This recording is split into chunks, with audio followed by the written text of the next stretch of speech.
The Delhi dangle is heating up with every day. There is a new development, there is a new poll agenda, there is a new campaign pitch.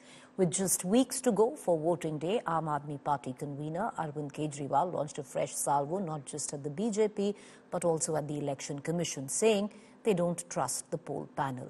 Arvind Kejriwal said the Saffron Party is abusive and Delhi will reject such politics and choose development instead. Arvind Kejriwal and his wife Sunita Kejriwal have declared their assets ahead of the 2025 Delhi elections.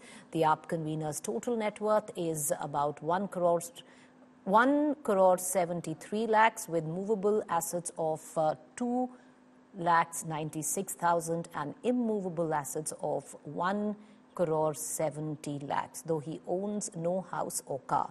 His wife Sunita's assets total of rupees 2.5 crore, including gold, silver and a house in Gurugram.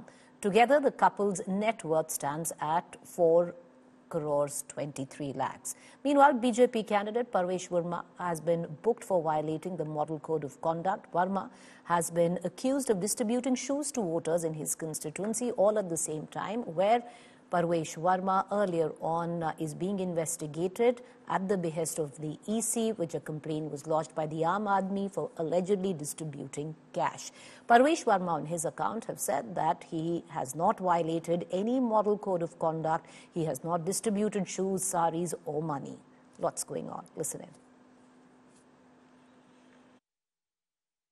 BJP जो है वो इस बात पे केवल सुबह से शाम तक हमें गालियां देती है, तो काम के लिए वोट दीजिए। शिक्षा, स्वास्थ्य, बिजली, पानी, सड़क, इन चीज़ों के लिए वोट दीजिए। कई सारे काम किए हैं, अभी कई सारे काम बाकी हैं, करने भी हैं, तो मैं पूरी उम्मीद करता हूं कि लोग जम के काम के लिए वोट देंगे। उनके पास ना सीएम है, ना विजन है, ना नैरेटिव है। दिल्ली वालों के लिए क्या काम किए उन्होंने 10 साल में, उनके पास कोई जवाब नहीं है इसका।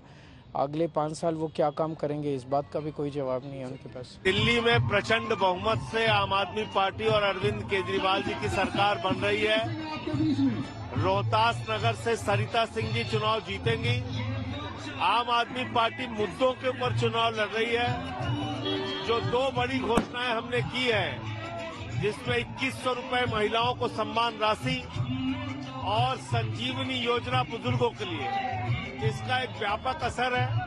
जितनी भी हमारे पहले की योजनाएं हैं, फ्री की योजनाएं, वो जारी रहेंगी और लोगों को ये भरोसा है आम आदमी पार्टी के ऊपर कि जो कहते हैं वो करते हैं। केजरीवाल की गारंटी पे जनता वोट दे रही है। उनका तो समझ में आता नहीं कि किस तरफ से चुनाव लड़ रहे हैं। उनके एक ही तरफ नजर आती है, वो है दिल्ली की बदहाली, घोटाले, झूठ, फरेब और धोखाधड़ी। दिल्ली की जनता जानती है, इन सभी के माध्यम से आम आदमी पार्टी दिल्ली में चुनाव लड़ रही है, लेकिन काठ की आंधी बार बार आग पर नहीं चढ़ती।